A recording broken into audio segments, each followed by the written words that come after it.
Selamat pagi, salam sejahtera. Masih lagi bercakap tentang Khairi Jamaluddin, apa tindakan selepas ini? Adakah Khairi Jamaluddin benar-benar akan membuat parti baru? Ataupun adakah Khairi Jamaluddin benar-benar akan masuk parti dalam Pakatan Harapan? Ataukah Khairi Jamaluddin akan merayu terhadap keputusan UMNO tersebut? Sebelum kita memberikan jawapan yang tuntas tentang perkara ini kepada anda semua, sila tinggalkan komen anda dan tekan butang subscribe. Tekan butang subscribe itu percuma. Saudara-saudara sekalian, ini keputusan terkini daripada Khairi Jamaluddin selepas beliau dipecat. Khairi kata dia tidak akan merayu pemecatan beliau. Wow, ini memang betul-betul mengejutkan kita. Kerana saya secara pribadi, saya kata kemarin, saya mengharapkan Khairi Jamaluddin merayu terhadap pemecatan tersebut, supaya Khairi dapat masuk semula dalam UMNO. Namun demikian, dengan keputusan beliau ini, yaitu tidak merayu pemecatan tersebut, secara tidak langsung ianya telah memberi isyarat bahawa Khairi keluar parti UMNO dan tidak akan masuk parti itu lagi. Kerana kalau kita fikirkan, apabila anda dipecat, anda bukan lagi dalam parti tersebut dan tidak masuk parti itu lagi. Dan apabila anda tidak merayu terhadap keputusan tersebut, bermaksud tiada lagi harapan untuk anda masuk semula dalam parti tersebut. Itulah yang berlaku terhadap Khairi Jamaluddin. Apabila beliau enggan merayu terhadap pemecatan tersebut, walaupun tidak dikeluarkan secara langsung oleh Khairi bahawa beliau tidak berminat lagi dengan UMNO, tetapi kita mula memahami bahawa Khairi tidak akan bersama dengan UMNO lagi sampai selama-lamanya. Jadi persoalan besar ialah, apakah Khairi akan membuat parti baru atau masuk parti yang sudah ada dalam sekitar kita? Kerana kita tahu ada beberapa orang yang mempunyai parti yang baru selepas keluar daripada parti asal. Contoh yang paling mudah ialah Syed Saddiq Syed Abdul Rahman. Ketika Parti Bersatu mula meninggalkan hala tuju asal bersama dengan PH, Syed Saddiq Syed Abdul Rahman mengambil keputusan tidak masuk parti PKR maupun Parti Bersatu maupun mana-mana parti yang lain, tetapi menubuhkan parti baru, yaitu parti yang kita kenali sebagai Parti Muda. Jadi, adakah dengan itu, dengan duluan seperti itu, Khairi Jamaluddin juga akan membuat parti yang baru? Memandangkan semalam dalam satu laporan berita mengatakan bahawa PKR mungkin akan menutup pintu buat KJ supaya tidak berlaku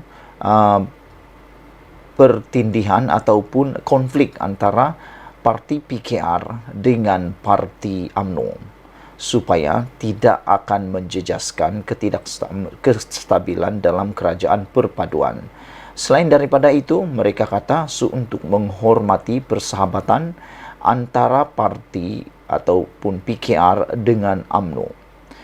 Dengan ini, apabila Khairi mengatakan tidak akan merayu pemecatan tersebut, sudah jelas lagi bersuluh Khairi memang tidak berminat lagi menyertai parti UMNO. Khairi Jamaluddin tidak akan membuat rayuan terhadap pemecatannya daripada UMNO kerana tidak melihat ada gunanya berbuat demikian.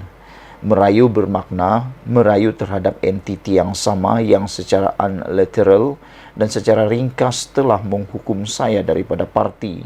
Jadi tidak ada gunanya kepada BFM pagi tadi. Khairi berkata, dia berbincang dengan Noh Umar dan Sahrin Hamdan yang masing-masing turut dipecat dan digantung oleh kepimpinan parti sebelum membuat keputusan ini. Niat mereka, yaitu kepimpinan, adalah untuk membuang kami daripada parti, kata beliau. Dengan jelasnya, saudara-saudara sekalian, apabila Khairi berkata seperti ini, yaitu beliau menjelaskan dan menekankan bahawa niat mereka, yaitu kepimpinan UMNO termasuk Zahid Hamidi, adalah untuk membuang kami daripada parti, bermaksud Khairi Jamaluddin memang sudah tidak mau lagi bersama dengan UMNO. Ditambah pula, Khairi Jamaluddin telah pun berbincang dengan Noh Umar dan Sahrir Hamdan. Saudara, Dua pribadi ini, yaitu Noh Umar dan Sahrir Hamdan, merupakan pemimpin yang tidak asing lagi bagi kita semua dalam dunia politik. Bagi kita, Noh Umar pula adalah kuasa besar di Selangor. Dia adalah antara pemilik kerusi di Selangor yang tidak pernah kalah walaupun PH berkuasa di Selangor. Selain daripada itu, Sahrir Hamdan pula ialah seorang pemimpin pemuda UMNO.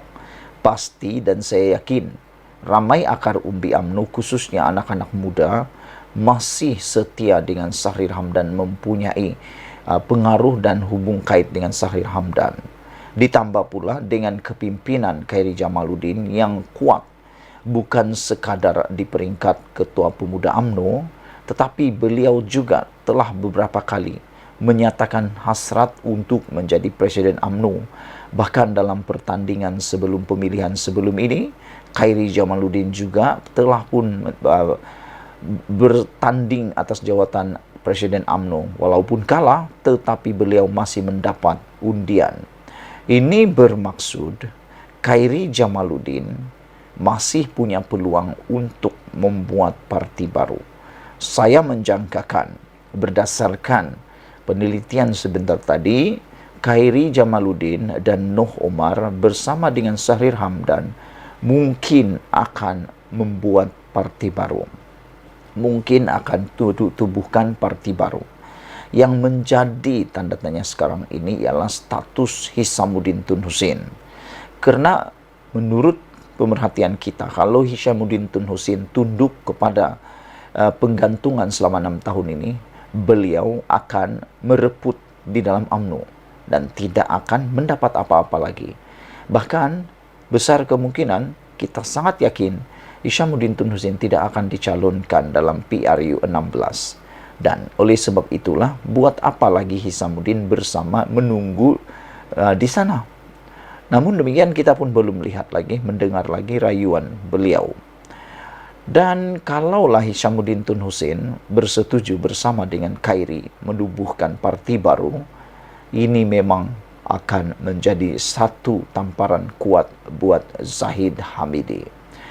Di samping itu, ada satu lagi kemungkinan yang akan menguatkan penubuhan parti baru ini bersama dengan kepimpinan lain, yaitu Ismail Sabri Yaakob.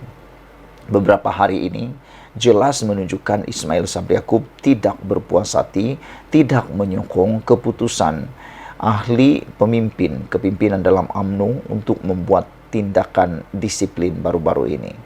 Jadi, adakah Ismail Sabri Yaakob juga akan membuat kejutan besar keluar Parti Bersatu, menyokong penubuhan parti baru, walaupun mungkin Ismail Sabri Yaakob bakal dipecat ataupun kehilangan kerusi sekiranya bertindak meninggalkan parti UMNO, tetapi saya rasa mereka lebih rela untuk membuat pilihan rakyat kecil.